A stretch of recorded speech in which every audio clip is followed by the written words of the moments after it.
Dorcas Gavido from Calaca, Batangas, working as a directress of a private school.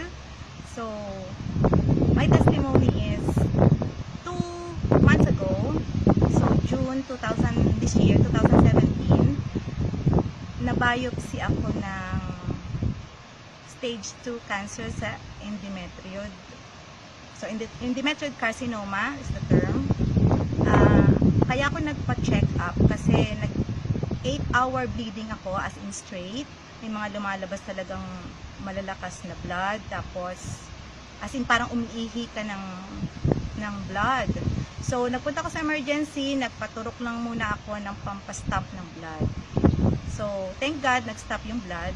And then, the following days, nandiyan na mga medical check-ups ko, nagpunta ako sa iba't ibang 3 OB-GYNs na napuntahan ko. And then, ang pinaka-ending ko ay sa PGH.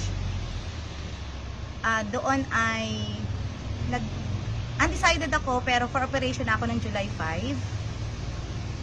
Tatanggalin yung whole uterus ko kasi maraming myoma, maraming cysts, maraming polyps. And then, makapal yung lining walls ng uterus. Kasi ang isang kinonsider ko dito, imo-monitor kanila. So, for 10 days, imo-monitor kanila sa 10-day nutrition program nila, juicing, and then hydrocolonics. At nakonvince ako. Alam kong way ng Panginoon yon para matreat ako sa aking sakit. And thank God, ika-10th day, na-declare na negative na po ako sa cancer. So, I'm cancer-free. Thank God.